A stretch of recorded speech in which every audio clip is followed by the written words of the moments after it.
ওদালগুৰি জিলাৰ ওদালগুৰি বিধানসভা সমষ্টিৰ অন্তৰ্গত এখন বিশেষ গাঁও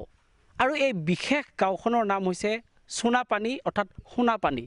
য'ত আচলতে সোণৰ দৰে পানী পোৱা গৈছিলে আৰু ই এটা ঐতিহ্যমণ্ডিত নাম বুলি ক'ব লাগিব কাৰণ অত্যন্ত বিশুদ্ধ পানী এই গাঁওখনত পাইছিলে আৰু সেইবাবে হয়তো এই গাঁওখনৰ নাম সোণাপানী কিন্তু এই সোণাপানীত এতিয়া মানুহৰ খাবলৈকে পানী নাই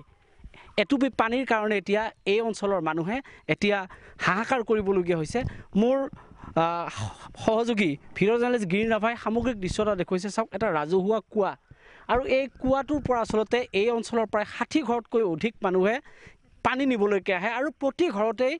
বিভিন্ন ধৰণৰ কুঁৱা আছে কিন্তু এতিয়া কুঁৱাসমূহ শুকাই ইয়াত পানী অকণো নোহোৱা হৈ পৰিছে যাৰ ফলশ্ৰুতিত এই অঞ্চলৰ মানুহে দিক বিদিক হেৰুৱাই পৰিছে কাৰণ এতিয়া এটুপি পানীৰ কাৰণে হাহাকাৰ কৰিবলগীয়া হৈছে এই অঞ্চলৰ মানুহে সামগ্ৰিক অৰ্থত আচলতে পানীৰ কি মূল্য পানী থকা মানুহে কেতিয়াও বুজি নাপায় কিন্তু যাৰ ঘৰত আচলতে খাবলৈ পানী নাই গা ধুবলৈ পানী নাই অন্যান্য কামত ব্যৱহাৰ কৰিবলৈকে যাৰ ঘৰত পানী নাই তেওঁলোকে আচলতে পানীৰ কি মূল্য তেওঁলোকে আচলতে বুজি পায় গতিকে বিগত প্ৰায় 5টা বছৰতকৈ অধিক কাল ৰিহন দৈমাৰীয়ে এই সমষ্টিটোৰ পৰা প্ৰতিনিধিত্ব কৰিছিল আৰু তেখেত নিজেই পানী যোগান বিভাগৰ বা জনস্বাস্থ্য কাৰিকৰী বিভাগৰ তেখেত এগৰাকী কিন্তু মন্ত্ৰী আছিল ইতিমধ্যে তেখেত পৰাজিত বৰণ কৰিছে আৰু এইবাৰ গোবিন্দ বসুমতাৰীয়ে এই সমষ্টিটোৰ পৰা কিন্তু জয়লাভ কৰিছে ইয়াৰ পিছত আচলতে এই অঞ্চলৰ মানুহে পানী পাবনে নাপায় খাবলৈ পাবনে নাপায় পানী বিশুদ্ধ পানী পাবনে নাপায় হি কিন্তু এই মুহূৰ্তত ডাঙৰ প্ৰশ্ন হৈ পৰিছে মোৰ লগত সোণাপানী গাঁৱৰ ৰাইজ আছে মই তেওঁলোকৰ পৰা কিছু কথা জানিবৰ কাৰণে চেষ্টা কৰিম তেওঁলোকে কেনেকৈ আচলতে দিন অতিবাহিত কৰিবলগীয়া হৈছে কিমান দুৰ্দশাত তেওঁলোকে দিন অতিবাহিত কৰিবলগীয়া হৈছে ইতিমধ্যে আমি আন এটা স্ক্ৰীণত সমগ্ৰ দৃশ্য দেখুৱাইছোঁ যিসমূহ কুঁৱা সম্পূৰ্ণৰূপে শুকাই পৰিছে য'ত এটুপি পানীৰ কাৰণে তেওঁলোকে হাহাকাৰ কৰিবলগীয়া হৈছে আৰু পানী আনিবৰ কাৰণে তেওঁলোকে প্ৰায় 1 কিলোমিটাৰতকৈ অধিক দূৰত্বলৈকে তেওঁলোকে যাব লাগে মূলত এগৰাকী এই অঞ্চলৰ স্থানীয় যুৱক আছে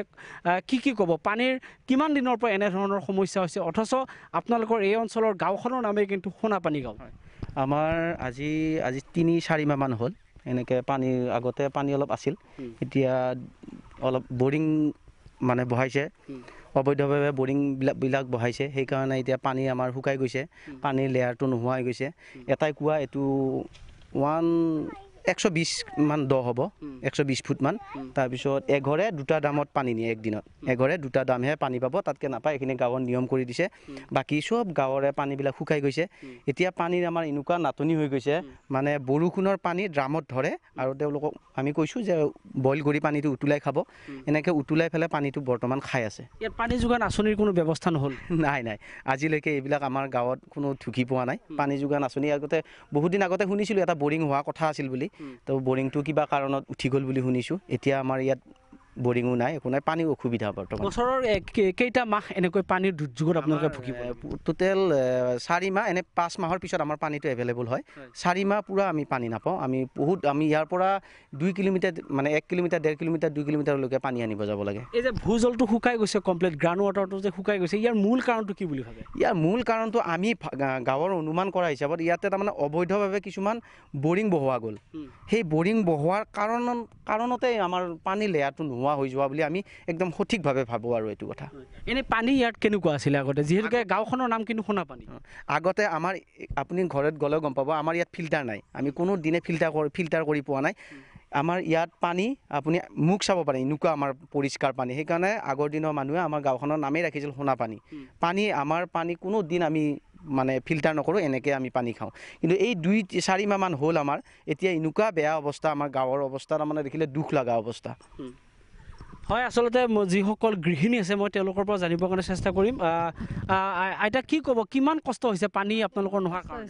এই 2 দিন বৰষুণ দিয়াৰ কাৰণে অলপ ৰেহাই পাইছোঁ সেই পানীকে গৰম কৰি খাইছোঁ সেই পানী দিয়ে গা ধুইছোঁ কিন্তু 4 দিনমান গা আমি অকণমান পানী দি তেনে নিয়মটোহে কৰি আছোঁ এনেকুৱা অসুবিধা তিৰোতা মানুহখিনিয়েতো নিতৌ গা ধুব লাগে ভালকৈ ধুব লাগে পায়খানা লাগিলে বা পেচাব কৰিব গ'লে এনেকুৱা বহুত পানীৰ লাগে আমাক কিন্তু পানী অসুবিধা হ'লে আৰু কি কৰিম নিয়ম নীতি আৰু ল'ৰা ছোৱালীবিলাকক ভালকৈ গা পা ধুৱাব নোৱাৰে নাই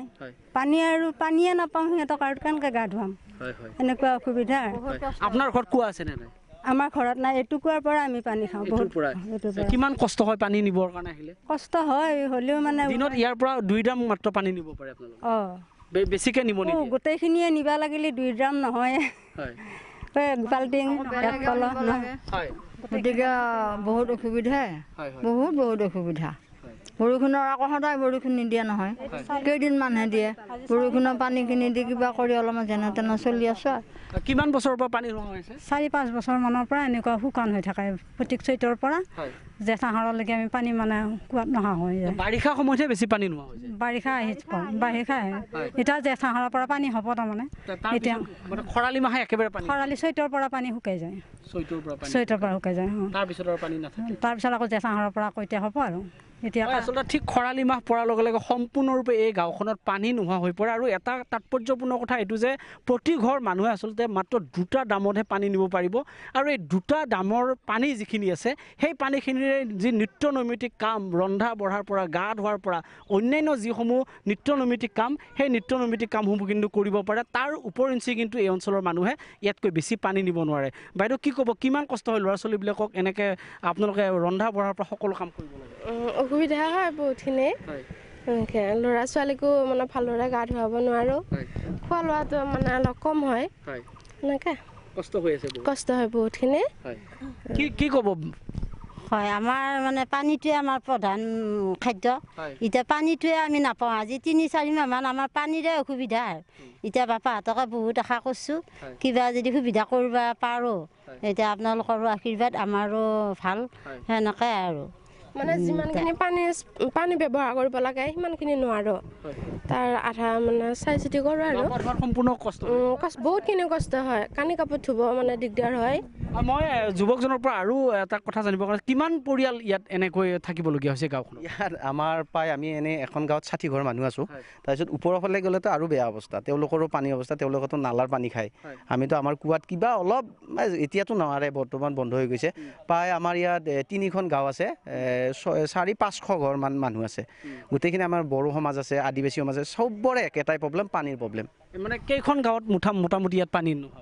3খন গাঁৱত আমাৰ 3খন গাঁৱত পানী নাই 3খন গাঁৱত হয় আচলতে 3খনকৈ গাঁৱত আচলতে এনেধৰণৰ কোনো ধৰণৰ খোৱা পানী নাই বিশুদ্ধ খোৱা পানী নাই তেওঁলোকে নিত্য নৈমিত্তিক কামত ব্যৱহাৰ কৰিবৰ কাৰণে যি পানীৰ প্ৰয়োজন সেই পানী আচলতে নাপায় কিন্তু এটা অভিযোগ উত্থাপন হৈছে যে ওচৰতে এটা কুলসী নদী আছে আৰু এই কুলসী নদীটোত অবৈধ খনন আৰু যিসমূহ বৰিং বা ইয়াত ক্ৰেচাৰ মিল আছে সেই ক্ৰেচাৰ মিলসমূহত আচলতে অবৈধভাৱে যি বৰিং কৰা হৈছে সেই বৰিঙৰ ফলশ্ৰুতিতে এনেধৰণৰ আচলতে গ্ৰাউণ্ড ৱাটাৰ বা যি ভূজল এই ভূজল একেবাৰে নোহোৱা হৈ পৰিছে বুলি এওঁলোকে অনুমান কৰিছে ইয়াৰ পূৰ্বে আচলতে এই অঞ্চলৰ এই গাঁৱৰ পানী অত্যন্ত বিশুদ্ধ আছিল কাৰণে এই গাঁওখনৰ নাম সোণাপানী আছিলে কিন্তু কালক্ৰমত এই সোণাপানীৰ যি গৰিমা সোণাপানীৰ যি ঐতিহ্য সেয়া নোহোৱা হৈ পৰিছে তাৰ বিপৰীতে গাঁওখনৰ মানুহে এতিয়া কেৱল বিশুদ্ধ পানীৰ কাৰণে জীয়াতু ভুগিবলগীয়া হৈছে গতিকে যি